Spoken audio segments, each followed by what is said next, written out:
ጥያቄ ያላችሁ ግቡ ከታች።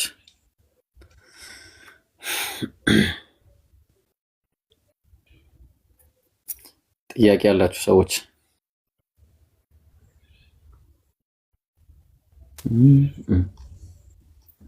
ይሳቅ መጨመር የምትፈልገው ነገር ካለ ጨምር።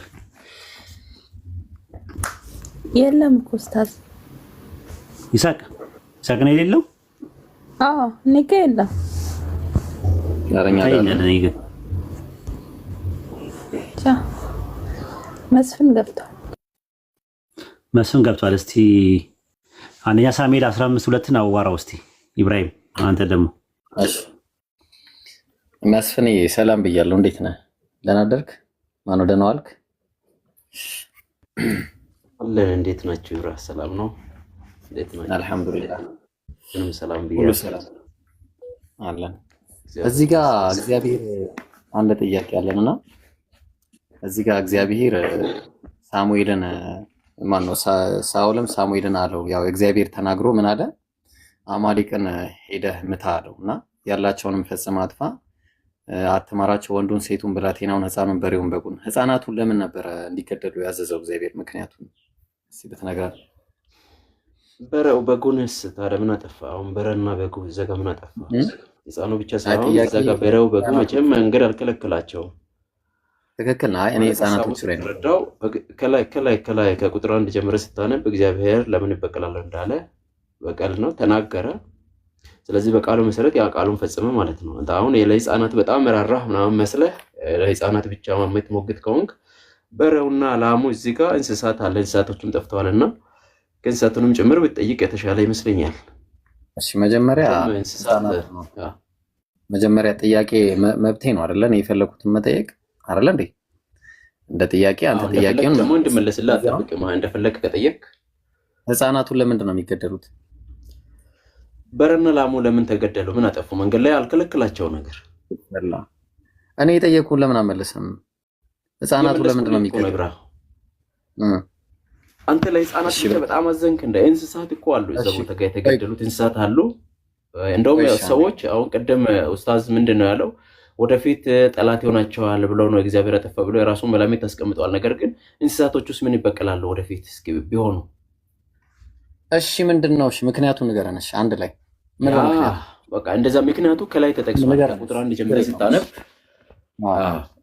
እንደዚህ ያለ ሳሙኤል ሳኦልን አለው፣ በሕዝቡ በእስራኤል ላይ ንጉሥ እንድትሆን ይቀባህ ዘንድ እግዚአብሔር ላከኝ። አሁንም እግዚአብሔር ድምፅ ስማ ካለ በኋላ የሰራዊት ጌታ እግዚአብሔር እንዲህ ይላል፣ እስራኤል ከግብፅ በወጣ ጊዜ ዋናው ሀሳብ እዚህ ጋር ነው።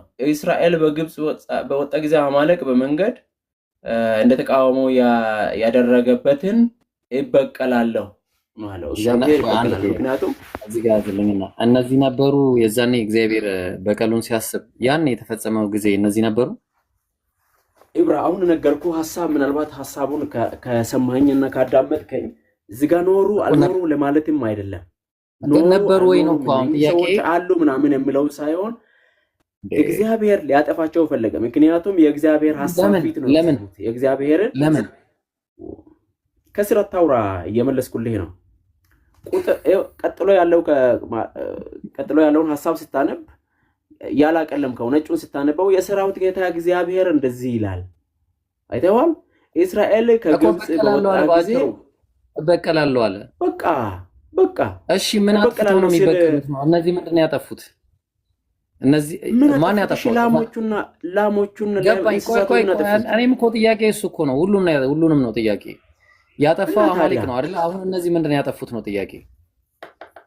ምን አጠፉት ብለህ አንተ አሁን በእስራኤል ከግብፅ ምድር ወጥቶ ሲሻገር መንገድ ላይ የከለከለው ሰውዬ በስም ተጠርቶ እንዲገደል አይነት ነገር ነው እየፈለክ ያለው አይደለም። እግዚአብሔር አማሌቅን ነው ያለው። አማሌቅን ይበቀላለሁ ነው ያለው። አማሌቃውያን ናቸው። አማሌቅ ማለት ልጆች ናቸው። የልጅ ልጅ ተብሎ እዚህ ጋር አሁን የተጻፈለ ነገር አለ። አማሌቅ ነው ያለው እግዚአብሔር። አማሌቅ የተባለውን እግዚአብሔር ሊበቀል ስለፈለገ ተበቀላቸው። ቃሉን ፈጸመ ማለት አንድ ሰው ነው አማሌቅ። ሰውዬ አማሌቅ ማለት አንድ የሆነ ህዝብ ብሔር ነው። ትልቅ ነሽን። ስለዚህ መቼ ነው የሚበቀላቸው? መቼ የጠፋውን ጥፋት ነው አሁን እየተበቀለ ያለው? ይበቀላለሁ አለ ሰው እስኪገኝለት ድረስ ወይም ደግሞ እግዚአብሔር ከእስራኤል ንጉስ እስኪቀባ ድረስ ጠበቀ። ጊዜው ደረሰ፣ ንጉስ ተቀባ፣ ተበቀለ ማለት ነው። ከዛ ምንም ያላጠፉትን ህዝቦች ተበቀላቸው። ከስንት ዓመት በኋላ ነው መስፍኔ? ከስንት ዓመት በኋላ ነው ይሄ ነገር የተፈጸመው? ከስንት ዓመት በኋላ? ከሺህ ዓመት በኋላም ይሁን አሁን አመቱን ሳይሆን እግዚአብሔር አማልክትን ነው ህፃናቶቹ ምን አድርገው ነው ቃሉን ፈጸመ። ግን ወንዶቹና ሴቶች ቆይ በቀላል ያለው መቼ ነው?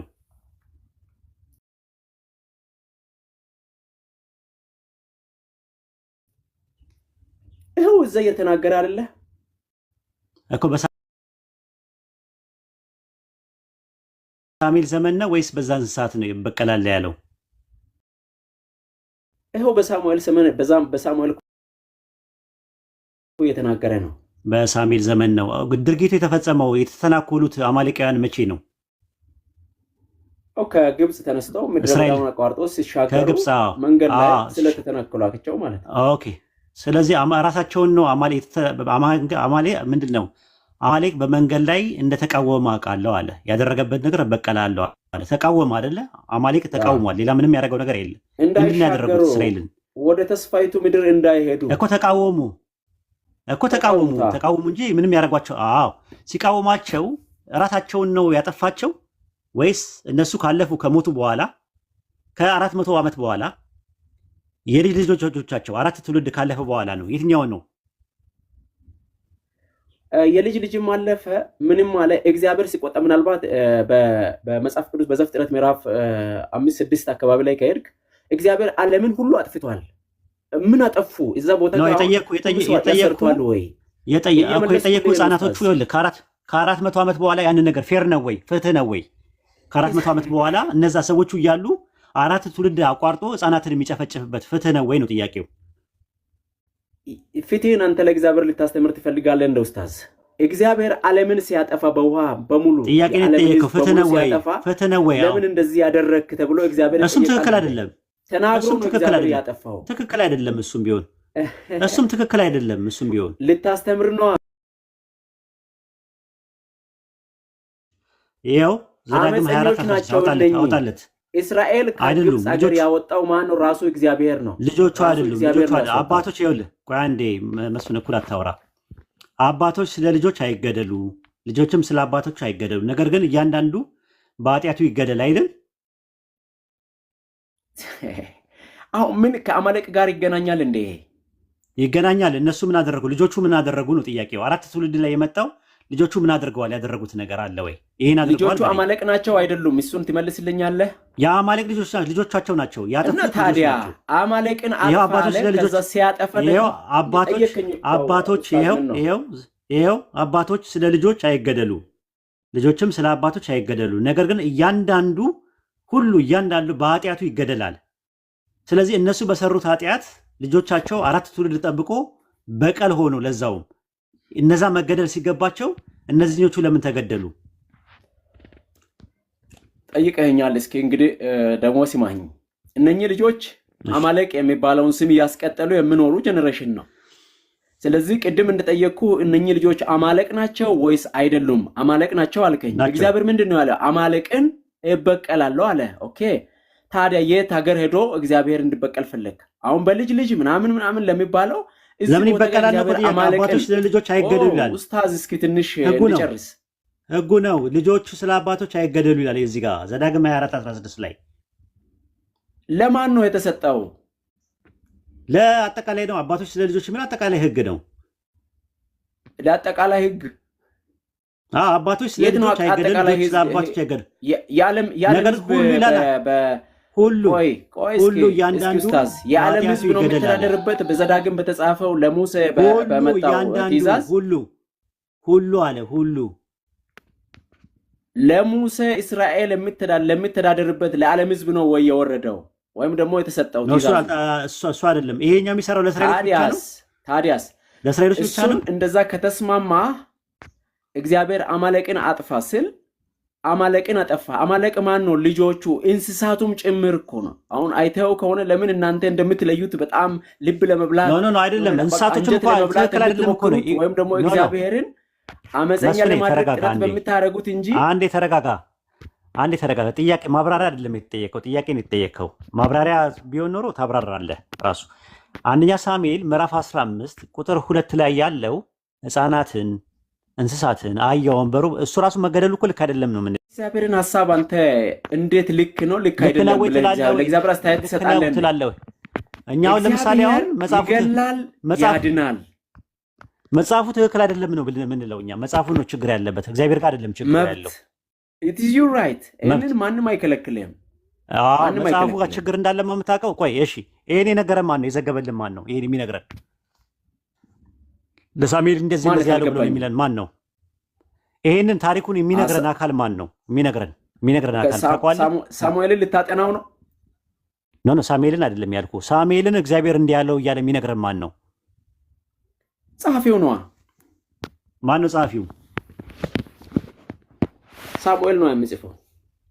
ሳሙኤል ነው የሚያጽፈው። ሳሙኤል ሞተ ተቀበረ እያለ የሚያወራው ሳሙኤል ነው እንዴ? ሳሙኤል ሞተ ተቀበረ ታዲያ ከተባለ ተተኪ የለውም አሉክ እንዴ? እኮ ማን ያለው እኮ ነው የሚለው። ሳሙኤል ሞተ ተቀበረ፣ ሁሉም አልቅሰው ቀበሩት እያለ የሚያወራው ማን ነው መጽሐፉ ላይ? ተተኪ ነው ቀጥሎ ያለው። ከሳሙኤል ቀጥሎ ኪዳን የወሰደ እከሌ በለኝ። እከሌ ማ ሳሙኤል ካህን ነው ሲጀመር ጀምሮ ነብይ አይደል እንዴ? ካህን ነው እንዴ ሳሙኤል?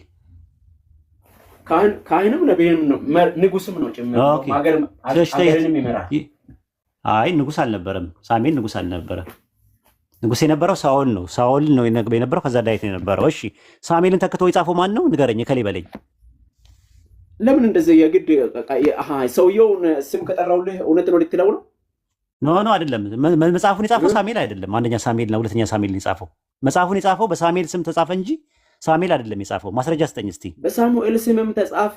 መጽሐፉ ትክክል አይደለም። ማን የነገረን? ማን የነገረን? ሳሙኤል ሞተ። ኦኬ መስፍን ትክክለኛ ሰው ነው ብለህ ልትናገር ነው እኮ። በጣም ማለት ምን አይነት ነገር እንደምትናገሩ በጣም ግራ ያጋባል። መስፍን ተረጋጋ። አሁን አንደኛ ሳሙኤልን ይኸውልህ እግዚአብሔር እንዲህ ብሎ አስገደለ ብሎ የነገረን ሰውየው ማን ነው? ያው ሳሙኤል አይደል እንደ በዘመኑ የነበረው ማስረጃ ስጠኝ። እሺ ማስረጃ ስጠኝ። ነገስታችን እየቀባ የነበረው ሳሙኤል ሳይ ስጠንና እንትን እንበል። ስጠን እስቲ እንትን በለው 15 አንድ ላይ ይኸው ሳሙኤልን ሳውልን አለው። ሳሙኤል ሳውልን አለው በሕዝቡ በእስራኤል ላይ ንጉሥ እንድትሆን እቀባ ዘንድ እግዚአብሔርን ላከኝ። አሁንም የእግዚአብሔርን ቃል ስማ። የሰራዊት ጌታ እግዚአብሔር እንዲህ ይላል፣ እስራኤል ከግብፅ በወጣ ጊዜ አማሌቅ በመንገድ ላይ እንደተቃወመ በቀላለሁ። አሁንም ሄደ አማሌቅን ምታ፣ ያላቸውን ሁሉ ፈጽማ አጥፋ፣ አትማራቸው። ወንዱን፣ ሕፃናቱን፣ በሬውን፣ በጉን፣ ግመሉን፣ አህያውን ግደል። ሳውልም ሕዝቡን ጠርቶ በጌልጌላ ቆጠራቸው። 200,000 እግረኞች ከይሁዳ 10,000 ሰዎች ነበሩ። ሳውልም ወደ አማሌቅም ከተማ ወጣ፣ በሸለቆ ውስጥ ተደበቀ። ይህን የሚያወራው ማን ነው? ሳሙኤል ሳውልን አለው እያለ የሚያወራው ማን ነው?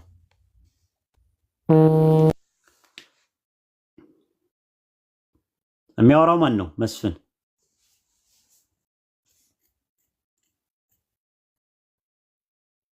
መስፍን አለ? መስፍን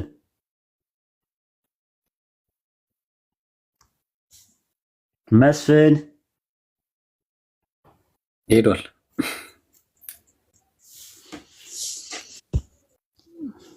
ኦኬ በነገራችን ላይ ሌላ ነገር ላሳይህ እሱ እስኪመጣ ድረስ ሌሎቻችሁም ትምህርት ይሆናቸዋል። ኦሪት ዘፍጥረት ላይ ግባማ። ኦሪት ዘፍጥረት እሺ ከመርከቡ ሲወጣ ምን አደረገ መሰለ?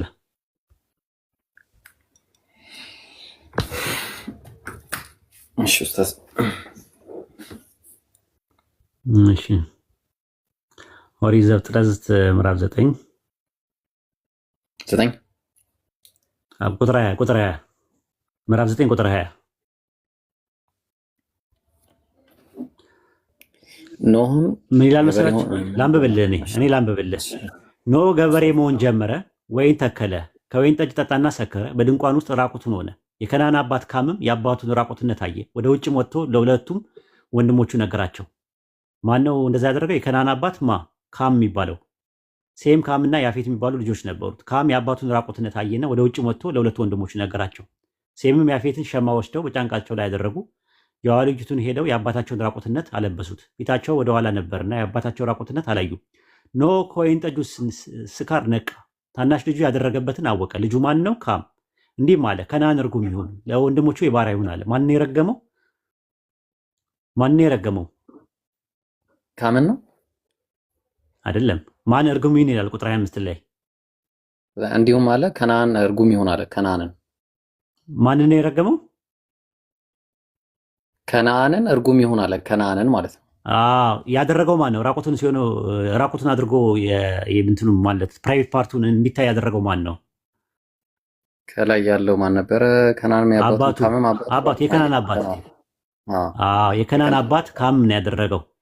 አባትየው ባደረገው ለምንድን ነው ልጅየውን የረገመው?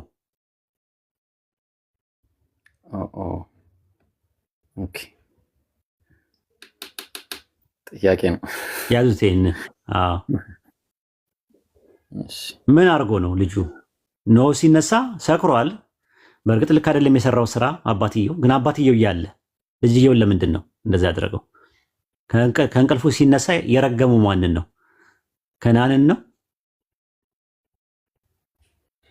አይደለም እንጂ ልጁን ነው ነገሩ። አንዱም እንዳለ ታውቃለህ። ሰክሮ ነበር አለ። አልነቃም፣ ከስካሩ አልነቃም። ያው በእንትኑ አጎበሩ አልለቀቀውም ነበር አለኝ እና ስካ እንትኑ ሰራ።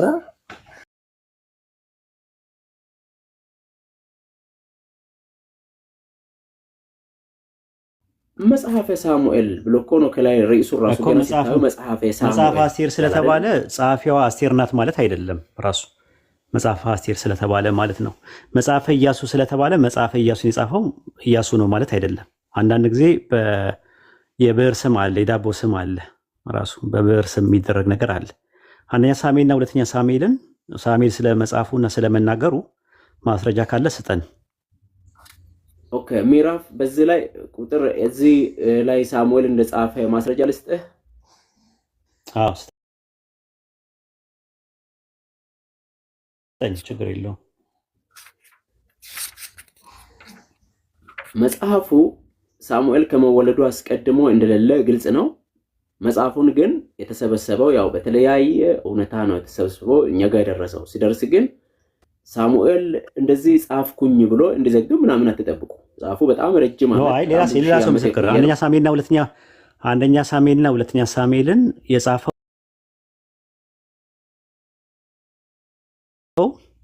ሳሙኤል ነው የሚል ከኦሪት ዘፍጥረት እስከ ራዕየ ዮሐንስ ድረስ ማስረጃ ማቅረብ ትችላለህ። እሱ እንዲልም ማስረጃ መስጠት አይጠበቅብኝም። ገና መጽሐፉን ስትከፍቱት አንደኛ ሳሙኤል ብሎ ነው የሚሰጠው።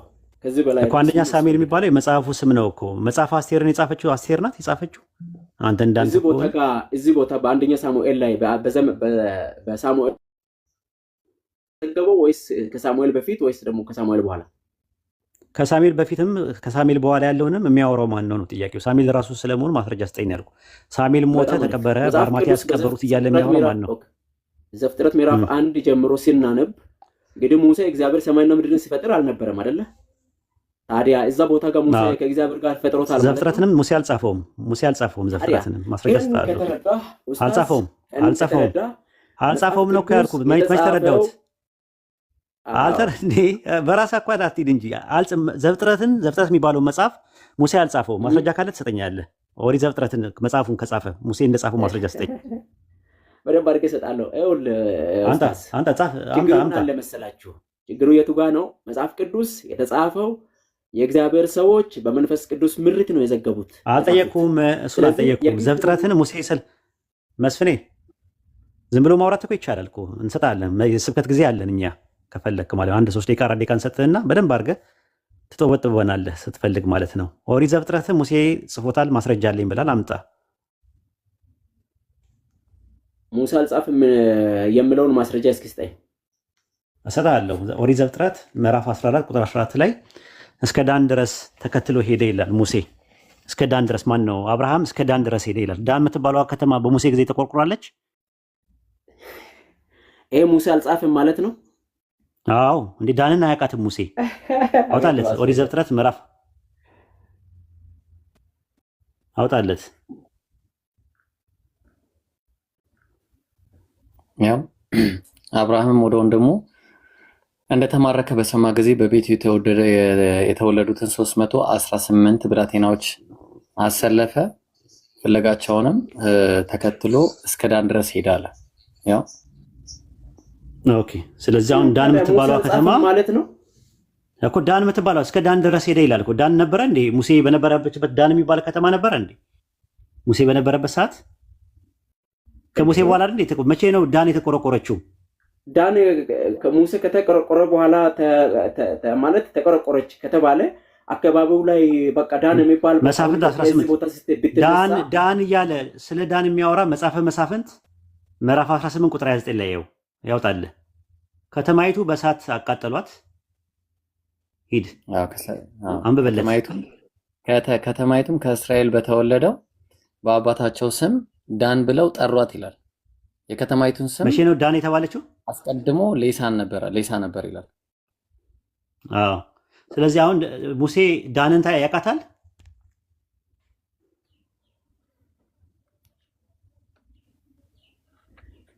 ሙሴ ዳንን ያውቃታል ወይ?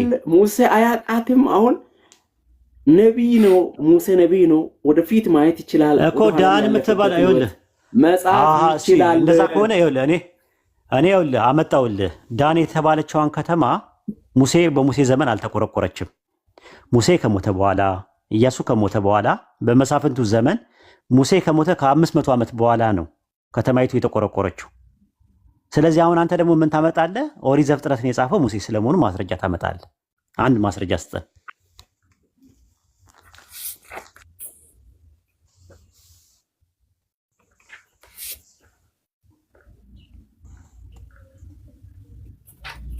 አንድ ማስረጃ ስጠን። ትንሽ ጠብቀኝ። እሺ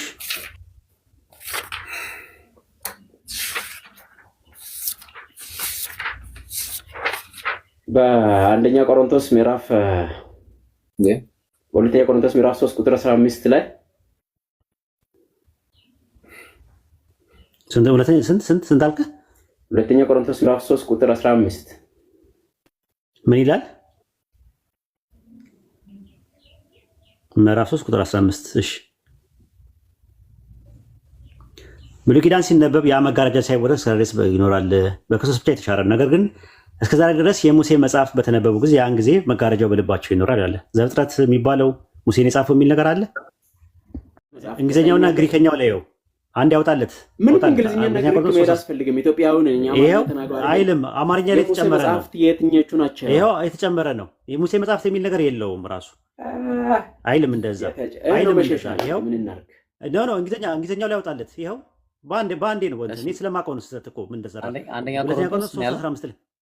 ሁለተኛ ቆሮንቶስ 3:15 እሺ 3:15 አንድ እንግሊዝኛ አማርኛ ላይ ነው የተደረገው። And even to this day when Moses is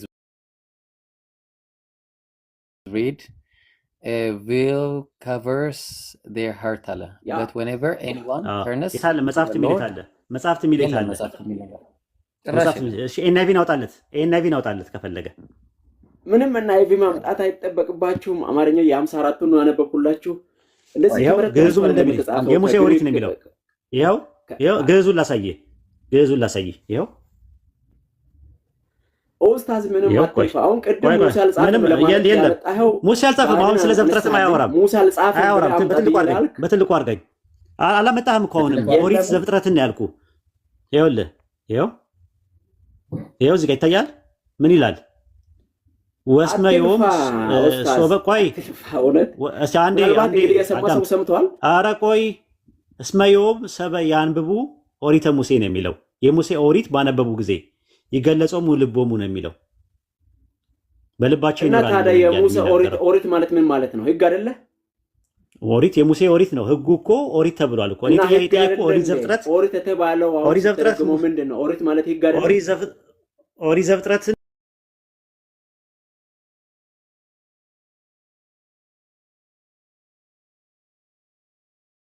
መጽሐፍ ለእስራኤል ሲነበቡ ነበር። አልሰጠኝም። የሙሴ መጽሐፍት የሚል ነገር የለውም። ራሱ ማለት አዲሱ መደበኛ ትርጉም አለ። የት አለ? ይኸው አውጣው። ይኸው እንግሊዝኛውን አውጣን፣ ግዕዙን አውጣን፣ ግሪከኛውን ደግሞ አውጣለት። አንዴ ባይብል ሀብ ላይ ቁጥር 15 ነገር ግን ባይብል ላይ ሀብ ላይ አንዴ አውጣለት። ቆይ መስፍን፣ የሙሴ መጽሐፍት በተነበበ ጊዜ ማታዳምጥ ከሆነ ሚት እያደረኩ ነው የማወራው። መረጋጋት አልቻልክም።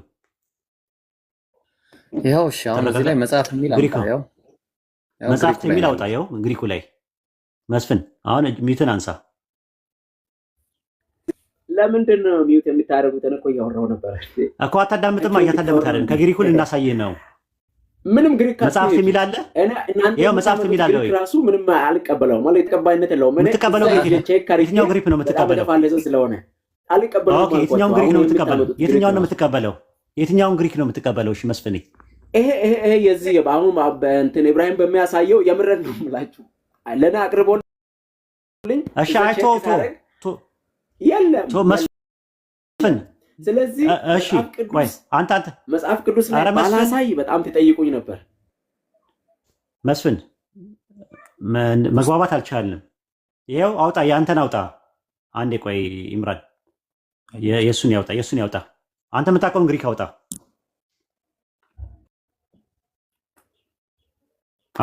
አውጣው መስፍን፣ አንተ የምታውቀውን ግሪክ አውጣው።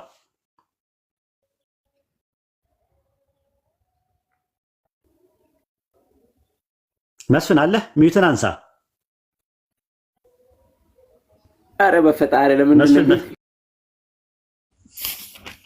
ኡስታዝ? ምንም ግሪክ ማውጣት እኮ አይጠበቅብኝም። ለምንድን ነው ግሪክ እኮ? የለም የተሳሳተ ነው አልካ። የተሳሳተ ነው አልክ። የኢብራሂም የተሳሳተ ነው ካልክ አንተ የምታውቀውን ግሪክ አውጣ። እኔ በሁለተኛ ቆሮንቶስ ምዕራፍ 3 ቁጥር 15 ላይ ሙሴ ጻፈ ስለተባለው አሳያልከኝ። ማስረጃ ከአማርኛ አይልም። ዘፍጥረትን ሙሴ ጻፈ የሚል የለውም። ራሱ ግን መጽሐፍት የሚልም የለም እያልኩ ነው ያለው። ትርማት ነው እየሰጠ ያለው። የሙሴ ሕግ አይልም። መጽሐፍት የሚል የለም አይልም ነው የምልህ። ኢምራን አሳየው የእንቱን የቅድሙን አየው ኡስታዝ። ያው አንዴ ግን እዚህ ጋር መስፍን መረዳት ያለብህ ኡስታዝ፣ ጥያቄው ምንድን ነው? አሁን እናንተ እጅ ያለው ኦሪት ተብሎ የሚጠራው መጽሐፍ ሙሴ ለመጻፉ ማስረጃ አምጣ ነው። ያው ከፍቼልሃለሁ። እዚህ ጋር ነው የሙሴ መጽሐፍ የሚለው። ያው አማርኛ ብለሃል። አማርኛ ዛሬም ድረስ የሙሴ ሕግ ነው የሚለው ይታያል። የሙሴ ሕግ ይታያል። የሙሴ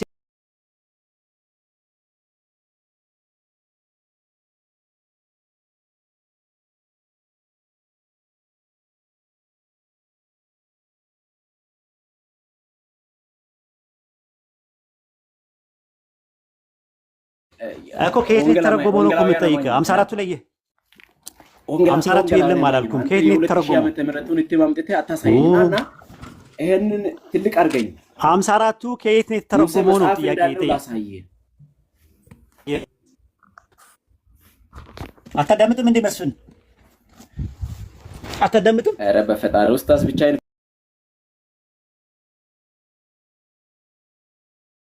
እኮ ነው የምታወራው። መስፍን አታዳምጥም እንዴ? 54ቱ ከየት ነው የተተረጎመው? ከየት ነው የተተረጎመው? 54ቱ ከግሪክ ወደ ግዕዝ፣ እንግሊዝኛ፣ አማርኛ። ኦኬ ከግዕዝ። ኦኬ ኦኬ ጥሩ። ስለዚህ ምን ታደርጋለህ? እንግሊዝኛውንም ግዕዙንም ግሪኩንም ታውጣለህ። ሶስቱንም እኛ እናውጣልሃለን። ምንም አሁን የትኛው እናውጣለን? ከምን እንጀምር? ያለው በጣም ያመንኩበት መጽሐፍ ቢኖር ይሄኛው ነው ኡስታዝ። ይሄው ስለዚህ ከዚህ ወደ ግሪክ እንሂድ ምናምን አልሰማም። በእጄ ያለው በጣም ተቀባይነት ስላለው በግሪክ ለመደበቅ አንድ በቋንቋ ምናምን በላንጉጅ ለመደበቅ አትሞክሩ። በቃ እኔም ማምንበትን እያሳየው ነው። ትልቅ አድርገኝ ላስነብብ። ኦኬ ቆይ እኔ ላውጣላችሁ። ቆይ የ1879 ትቀበላለህ? ያው 54ቱ የተረጎመበትን ትቀበላለህ? 1954ቱ አለ እኮ። ለምንድን ነው ኡስታዝ 1879 የዛሬ 200 ዓመት የነበረውን ትቀበላለህ ወይስ አትቀበልም? አልቀበልም። በእጄ ያለው ነው እየተቀበልኩ ነው። ያው እንግዲህ ይሁት ተመልከቱ። ምን እንደሚል አንብብለት። 1954ቱን እቀበላለሁ። አንዴ ቆይ ድርቅ አትበል። እዚህ ጋር ምን ይላል? የ1879 ነገር ግን እስከዛሬ ድረስ የሙሴ መጽሐፍ ነው ነው የሚለው የ1879 የቁም ጽሑፍ የአባሮሜ ትርጉም የሚባለው የዛሬ 200 ዓመት የነበረ ነው።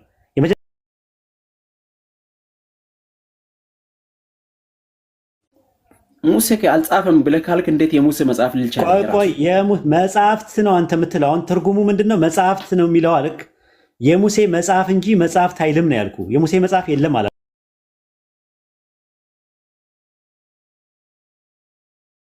አላልኩም። እኔም የሙሴ መጽሐፍ አይልም ይላል እዚህ ጋር።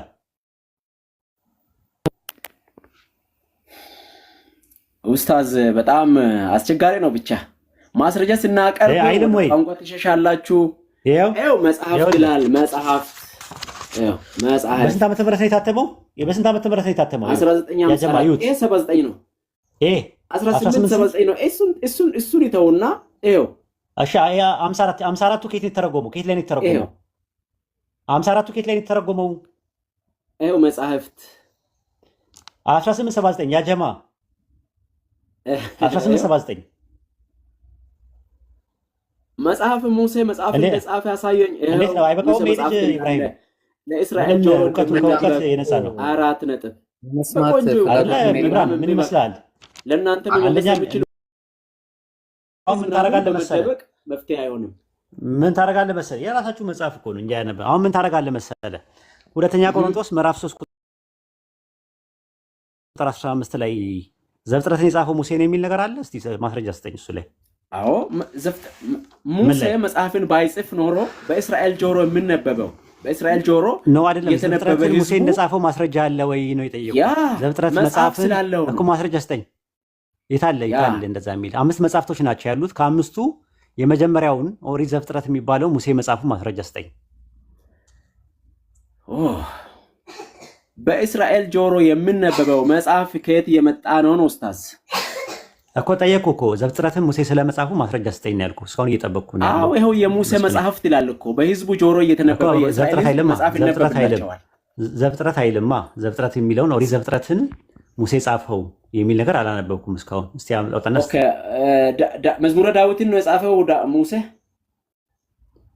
ዘፍጥረትን ስለመጻፉ ዘጸአትን አይደለም የጠየኩ፣ ዘፍጥረትን ነው የጠየኩ። ዘጸአት ምዕራፍ 2 ላይ ጀምረህ አልጠየኩም። ሙሴ ነው። ሁለተኛውን መጽሐፍ አልጠየኩም። የጠየኩ ኦሪት ዘፍጥረትን ነው። ኦሪት ዘፍጥረትን ሙሴ ስለመጻፉ ማስረጃ ስጠኝ። ይኸው እኮ አሳየው። ይኸው የታለ አይልማ እንደዛ። የታለ ዘፍጥረት ስለ ዘፍጥረት ያወራል አይልም እንደዛ። የሙሴ ቃል በቃል ከሆነ ኤግዛክት ወርድ ፋላሲ ነው የምትሰራው ኡስታዝ፣ ችግር ነው። ኖ የታለ ኤግዛክት ወርድ ፋላሲማ አንተ ነው የሰራው ራሱ። ኤግዛክት ወርድ ፋላሲ አልጠየኩም። ኦሪት ዘፍጥረት መጽሐፍት አይልም መጽሐፍ ነው የሚለው ተሳስቷል። አማርኛው ይሄ 54ቱ ተሳስቷል። ይኸው መጽሐፍ 54ቱ ነው ማለት 54ቱ። ኦኬ ዘፍጥረት የለህም? ማስረጃ የለህም? ይኸው አሳየው። ከዚህ በላይ ዘፍጥረትን ሙሴ ስለመጻፉ ማስረጃ የለህም? በደንብ አለኝ። ይኸው የታለ? የለም አይልም። እንደዚህ ዘፍጥረትን ሙሴ ጻፈ የሚል የታለ? የሙሴ መጽሐፍት ተብሎ ይጠራሉ። የለም እንደዛ የሚል ነገር የለም። ኢብራሂም ነው ያተልኩትና ይሁት ራሱ ይሁት አያችሁ እዚህ ጋር። ቆይ አንዴ ዝም ብላ አታውራ፣ እኩል አታውራ፣ እኩል አታውራ። ይሽማ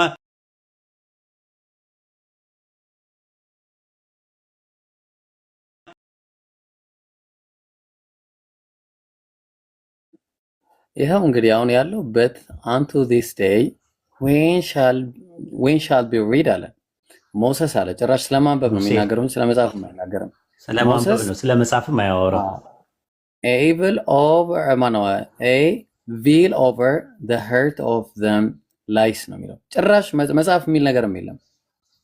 ጭራሽ መጽሐፍ የሚል ነገር የለም እዚህ ጋር። ጭራሽ ሻል ቢ ሪድ ነው የሚለው። አየህ?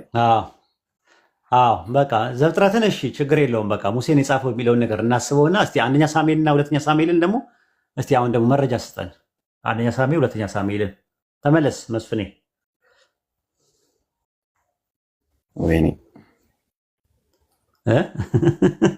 እንደዚህ አይነት ሰው ግን ያስቀኛል። በነገራችን ላይ መስፍን እኮ ምንም እኮ የሚያውቀው ነገር የለም። ዝም ብሎ በድፍረት ነው የሚያወራው ራሱ ማለት እኔ ደስ ይለኛል ድፍረቱ። እስቲ አንደኛ ሳሙኤልና ሁለተኛ ሳሙኤልን እስቲ ንገረን። እዚህ ያለው ዓመት ጥሩ ነው ግን አንደኛ ሳሙኤልና ሁለተኛ ሳሙኤልን ደግሞ ንገረን። ሙሴ ሳሙኤል እንደጻፈው የሙሴ መጽሐፍ የሙሴ ሕግ ብሎ ይነገራል። በቃ ችግር የለውም እሱን ለፈው አሁን ይኸውልህ ተብሎ ይነገራል። ከዚህ በላይ ማስረጃ ምንድነው? መስፈን ኦሪት ለራሳችሁ እናንተን እያልኩ ነው። እና በጣም ይገርማል።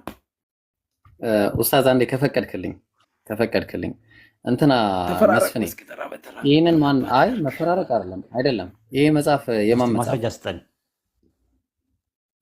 ቀጥል ብሮ። እሺ ይሄ መጽሐፍ ማን የጻፈው ታውቃለህ? መስፍኔ ማን ያዘጋጀው? ማንም ያዘጋጀ አብያተ ክርስቲያኖች ሊያዘጋጁ ይችላሉ። ሰዎች ለራሳቸው በተለያየ ዘመን ያዘጋጃሉ። ይሄው እንትን ማድረግ አትችልም። መዝገበ ቃላት አይ ወዳጄ የኢትዮጵያ መጽሐፍ ቅዱስ ማህበር አንድ ላይ ያዘጋጁት መጽሐፍ ነው። ይሄን መጽሐፍ ያዘጋጀው ማለት ነው የኢትዮጵያ መጽሐፍ ቅዱስ ማህበር አይደለ? መጽሐፍህን ያዘጋጀው ያንተ መጽሐፍ አይደለ ነው? አይደለም ነው። ይሄን መጽሐፍ ማን ያዘጋጀው? በጣም ጥሩ። ስለዚህ ስለ ኦሪት ምን ይሉናል? እኔው አንድ ጊዜ አብረን የኦሪት መጽሐፍ ምን ተብሏል? እስቲ ገጽ እኔና ምን እንደተባለ የኦሪት ጸሐፊያን እነማን እንደሆኑ እስቲ ምን ተባለ እዚህ መጽሐፍ ላይ? የኦሪት ጸሐፊ ከጥንት ጀምሮ በመባል ይታወቃሉ አለ። በ10ኛው ክፍለ ዘመን ገደማ ጀምሮ ግን አንዳንድ መምህራን፣ ኋለኞች ነቢያት እና ጸሐፊዎች በእስራኤልና በይሁዳ መንግስት ዘመን ከምርኮ እና የቀድሞ ባህልን ህጎችን ሰብስበው አቀነባበሯቸው ይላሉ። አቀነባበሯቸው ማን እንደሆነ አይታወቁም። ከዛ በእነሱም ዘመን ኦሪት መልክ ሊይዝ ችሏል የሚል ግምት አላቸው። ግምት ነው ያለው። ይሁን እንጂ ጉዳዩ በአንዳንድ አብያተ ክርስቲያናት ዘንድ እጅግ አጨቃጫቂ ሆኖ ተገኝቷል ይላል። ምን ትላለህ? ስለዚህ ኡስታዝ ያው ቀጥል በቃ። አዎ የለም እኮ ዘፍጥረትን ሙሴ ጻፈ። አሁን ዘፍጥረት ህግም አይደለም ሲጀመር ታሪክ ነው ያለው። አሁን ዘጸአት፣ ዘሌዋውያን ምናምን የሚባለውን ነገር ቢሆን ኖሮ ኦሪት ነው። ኦሪት ማለት ህግ ማለት ነው። ዘፍጥረት ታሪክ ነው። ዘፍጥረት አንዳንድ ላይ በመጀመሪያ ኤሎሂም ሰማይና ምድር ፈጠረ እያለ ሙሴ ስለመናገሩ ምንም አይነት ማስረጃ የለም። አታመጣም። ራሱ እንደ 1000 ዓመት እንኳን ጊዜ ብሰጣ አታመጣም። ሁለተኛ ቆሮንቶስ 3:15 ላይ እየተናገርከ ያለው የሚናገረው የሙሴ መጽሐፍት የሚለው በጭማሪ ነው። ሲጀመር ጭማሪ መሆኑ እንግዲህ ከኛው ላይ ማየት ይችላል፣ አማርኛው ላይ ማየት ይችላል፣ ግዕዝ ላይ ማየት ይችላል። ኢቭን እንኳን በላቲን ቡልጌቱ ላይም ራሱ ማየት እንችላለን ካስፈለገ። ይሄ ልጅ ምንም ያውቀው ነገር የለም። የድሮ ሰው ነው ራሱ። የድሮ ሰዎች በምን እንደምትጠበቁት የድሮ አርጊውመንት ነው ሁሉ የሚመጡት። 1954 ካለው 54 ነው በቃ አለቅ። ከዛ ከ1954 አዲሱ መደበኛ ትርጉም ስታመጣላቸው አይቀበሉም። 1980 ስታመጣላቸው አይቀበሉም። ከ1954 በፊት የነበረውን የ200 ዓመት በፊት የነበረውን የ1879 160 170 ዓመት የነበረውን መጽሐፍ ካመጣችሁላቸው አይቀበሉም። ለምንድን ነው የማይቀበሉት? በቃ ስቲክ ነው ያደረጉት አንድ ነገር ላይ። በቃ እውነታው ይሄ ብቻ ነው ብሎ ነው የሚያስቡት እንጂ ግዕዝ፣ ዕብራይስጥ ምናምን ነገር ስትሏቸው ምንም የሚያውቁት ነገር የለም፣ እውቀቱ የላቸውም። ስለዚህ ከዛ አንጻር ነው አይ ቲንክ ተምሮ ቢመጣ ጥሩ ነው። ሌላ ጊዜ አጥንቶ ምናምን መስፍኔ የምነግርህ ነገር በደንብ አጥና። ለአንተ ለወደፊቱ የምነግርህ ባይብልን ስታጠና፣ ባይብል ስተዲ ላይ ስታጠና ሪፈረንሶች የሚባሉ ነገሮች አሉ። ትርጉም አለ። ትርጉም ሊሳሳት ይችላል ራሱ ማለት ነው። ትርጉም ሲሳሳት ደግሞ ምንድነው የምታደርገው? እንግሊዝኛ ይታያል፣ እንግሊዝኛ ይታያል፣ ዕብራይስጥ ይታያል፣ ግዕዝ ይታያል። እና ለቋንቋ ለመደበቂያነት አይደለም፣ ራሱ ሞር ፕሮፌሽናል የሆነ ነገሮች ለአርጊመንት ቢልድ ለማድረግ ይጠቅማል ለማለት ፈልጌ ነው። ኢምራን የምጨምረው ነገር አለ? አይ ኡስታዝ ጀዛከላ የለም። ቀጥሉ፣ እያዳመጥ ነው።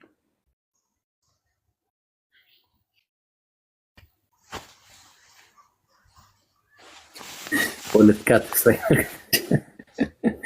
መልስ ሲያጣ ተምሮ እንደሚመጣ ምስኪን ነው። ተስፋና እንትንም አለ፣ የቋንቋ ምጥረት አለበት። በነገራችን ላይ የምናወራው ብዙም አይገባውም። ራስ መስፍናው ምንድን ነው አማርኛም ትምህርት ቤት ምናምን ነገር ሊያስፈልገው ይችላል ይመስለኛል።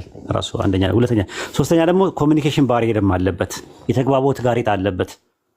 እኩል ማውራት፣ ጥያቄ ሲጠየቅ ከመልሱ ይልቅ ማብራራት ወደ ማብራሪያ ፈልጋለሁ ስትባል ታብራራ አለ። ግን ጥያቄ ሲጠየቅ ዳይሬክት የመመለስ እንትን የለውም። እንደዛ ነው። አብዛኛውን ፕሮቴስታንቶች ያው እንትን ነው፣ ካሪዝማቲክ ነው ደግሞ ልጁ እንደምታዩት እንትን አይደለም፣ ኢቫንጀሊካል አይደለም። ፕሮቴስታንት ውስጥ ታውቃላችሁ ሁለት ግሩፖች አሉ ራሱ ማለት ነው። አንደኛ ካሪዝማቲክ አሉ፣ የሆነ ፔንቴኮስታል የሚባሉ። በነገራችን ላይ ፔንቴ ሁሉ ፕሮቴስታንት አይደለም፣ ታውቃላችሁ ይሄንን። ስንቶቻችሁ ታውቃላችሁ? ኢምራን ታውቃለህ? ጴንጤ ሁሉ ጴንጤ ማለት በልሳን መጸለይ፣ ትንቢት መናገር ምናምን የሚያምን ነው። ፕሮቴስታንት ማለት ደግሞ ከዛ በፊትም ነበረ ፕሮቴስታንት። ፕሮቴስታንት ውስጥ ጴንጤ አለ፣ ግን ጴንጤ ሁሉ ግን ፕሮቴስታንት አይደለም። ብዙ ሰው አያውቅም። አሁን ይህንን ከፕሮቴስታንት ውጭ ጴንጤ አለ ራሱ። አሁን ሊሰሳውን ጴንጤዎች ናቸው፣ ፔንቴኮስታልን የሚቀበሉ ናቸው። በስላሴ አያምኑ፣ ግን ፕሮቴስታንት አይደሉም። ፕሮቴስታንቶች በስላሴ ያምናሉ።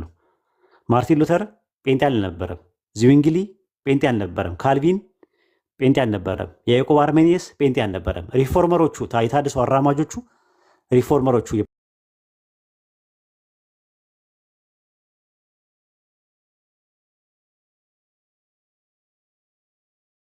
ፕሮቴስታንት የሚባሉት እነ ሜኖናይት የሚባሉት አናባፕቲዝም፣ ሜቶዲስት ምናምን የመሳሰሉት እነ መሰረ ክርስቶስ እነ ሙሉ ወንጌል ምናምን የመሰረቱት ሌላ ናቸው። እነሱ ራሱ ሶሎ ስክሪፕቸሮችን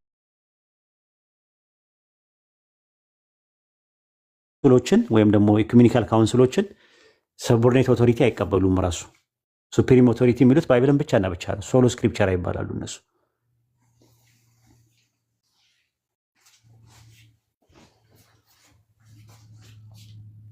ጥያቄ ያላችሁ ሰዎች ግቡ። ያጀማስ ጥያቄ እናስተናግዳለን። እናንተ ቀጥሉ። እኛ ጋርም ዞር አዘነ። መልካም ጊዜ ይሁንላችሁ። ጀዛከላ ኸይር ኡስታዛችን፣ አላህ ይጠብቅ። ጀዛከላ ኸይረን ኡስታዝ። ይህ አካውንት አዲስ አካውንት ነው። እናንተ ሰዎች ፎሎ ያደረጋችሁ ይመስሏችሁ ትላለህ። ከዛ አስፎግር ኢምሩ ምን እንጀምር? ጥያቄ ያለው ካለ ገብቶ ይጠይቅ፣ ወይም ክርስቲያኖች ካሉ ይግቡና ርዕሳችሁ ምንድነው ዛሬ?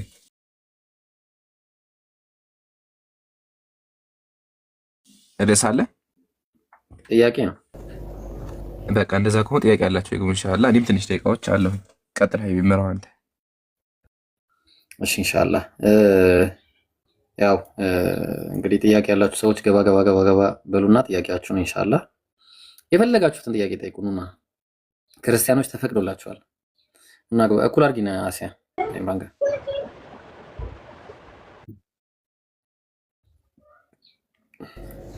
እሺ ሙስሊሞችም ይግቡ። አዎ ጥያቄ ያለው ሰው ይግባ። በተለይ ደግሞ ክርስቲያኖች ቢኖሩ የተመረጠ ነው። እሺ እነሱ እስከሚመጡ ሙስሊሞች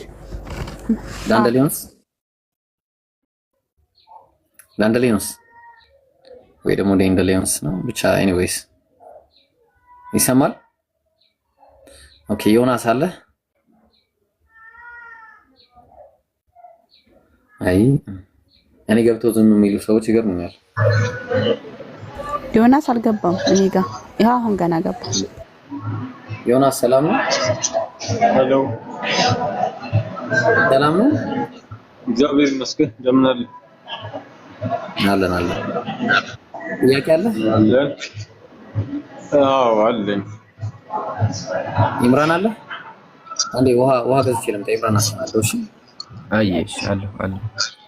እሺ ወገናችሁን ሰላም ብያለሁ። ጥያቄ ማቅረብ ትችላለህ። ኢምሩ አህለን ብያለሁ። አህሊና እሺ እናወራ ነው። ቆይ ልጅ ወጣና በደምብ ዘይራቸዋለሁ። እሺ ቀጥል ዮናስ። እሺ እንትን ይሄ በቁርአን አማርኛውን ተፍሲር ከመጀመሪያ በፊት ቆይ አንዴ ከመጀመሪያ በፊት ከቻልክ ድምፅህን አስተካክል። ሲቀጥል ጫጫታ ቦታ ነው ያለው።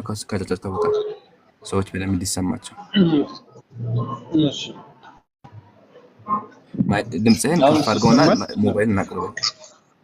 ይሰማል መሰለኝ። አሁን ስለማይሰማው ቀጥል። ለማንኛውም እሺ በቃ ጠይቀህ ምን ታደርጋለህ? አሁን እንትን ብያለሁ። ይሰማል። አሁን ይሻላል። አሁን እሺ ቁጥር 3 ምን ይላል?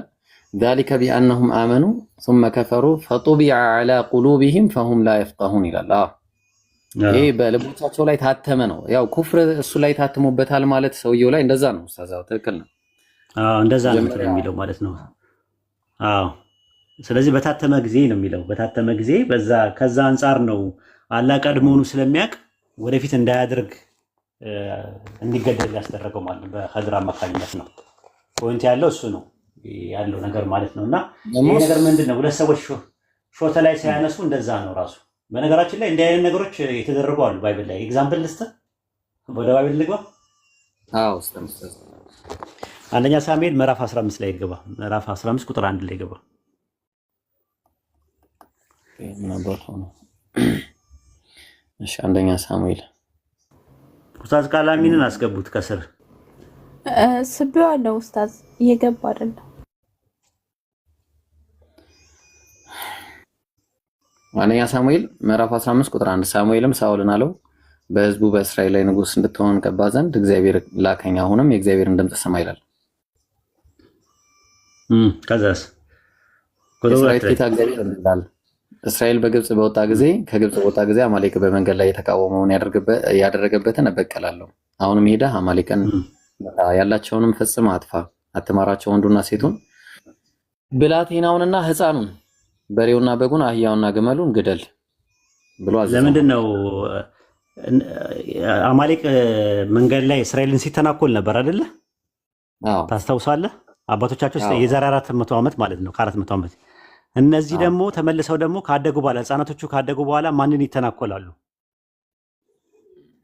እስራኤልን ስለሚተናኮሉ ምን በላቸው አለው? በቀላለሁ አለው። ያው በሱ ላይ አጥፋቸው ያለው ነገር አለ።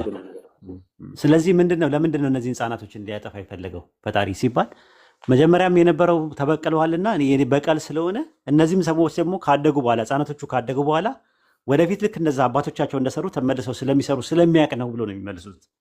ምን ስለሚል ወደፊት እነዚህም እንደዚህ እንደሚሰሩ ስለሚያውቅ ነው ይለዋል።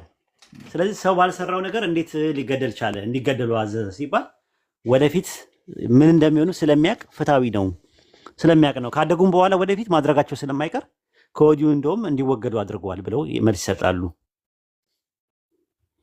አውራባዮችም እንደዛ ነው የሚመልሱት። ኡስታዝና የሆነ ሰው አይቼ ነበር እንደዛ አይመለስም እንጂ ህፃናቶቹ ለምንድን ነው የተገደሉት?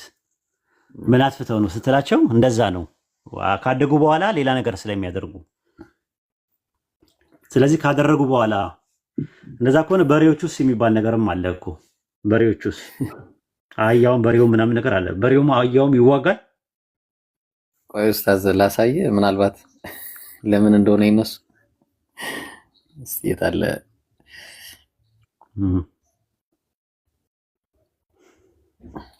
ምናልባት እንደዚህ ካሰበን ያላቅም ከይቅርታ ጋር እንደዚህ ታስበው ከሆነ የበሬዎቹና የበጎቹ እንዲህ ታስበው ሊሆን ይችላል። ምናልባት እንዲህ ያስበው ሊሆን ይችላል የሚል ነገር ግምት አለ። ለምን አላተጠቀም? እሺ ኡስታዝ እንትን ይበሽቃሉ እነሱ አይወዱም። እሺ ኡስታዝ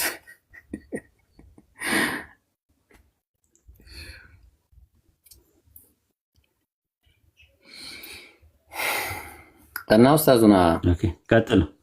ከፕሪዴስቲኔሽን ጋር ማነው ከእንትን ጋር የተያያዘ ነው ከማነው ይቅርታ ከመጀመሪያ አላህ Subhanahu Wa Ta'ala የሩቅ ሚስጥሩን ስለሚያውቅ ነው አይደለ? በቃ ባጭሩ ይሄ የተደረገው ማለት ነው። አዎ እንትን ነው። ሁለት ሰዎች ሾተ ላይ አያነሱም ሁለቱም የሳት ቢሆኑ እንጂ አሉ ረሱል ሰለላሁ ዐለይሂ ወሰለም። ሰሃባዎች ምን አሉ? አይ እንትኑ ይሁን አሉ ማለት ገዳዩስ እሺ ይሁን ወይ እሳት ይሆናል። አዎ እና የተገደለውስ እንዴት ነው የእሳት የሚሆነው ብሎ ሲሉ ንያው ነው። በንያቸው ያንን እንደሚያደርጉ አስበው ነበር ያደረጉት። ስላላደረጉት ብቻ አይጠየቁም፣ በንያቸው ይጠየቃሉ ሰዎች ራሱ ማለት ነው። እና እንዲህ አይነት እንትኖች አሉ፣ ሀዲሶች አሉ በጣም ብዙ ማለት ነው። እና ይሄ ወጣቱ ልጅም እንደዛው ነው ያደረገው። እንደዛ እንደሚያደርግ ስለሚያውቅ ንያውን አላህ ስለሚያውቅ ከዛ አንጻር እነዛ ሰዎችን ለአደጋ ለመጠንቀቅ እንዲገደሉ አድርጓቸዋል ማለት ነው። ይሄ ነው ያለው ነገር ማለት ነው። ይሄ ምንም ቴዎሎጂካል ዲያላማም የለውም፣ ቴዎሎጂካል ፋክተርም የለውም።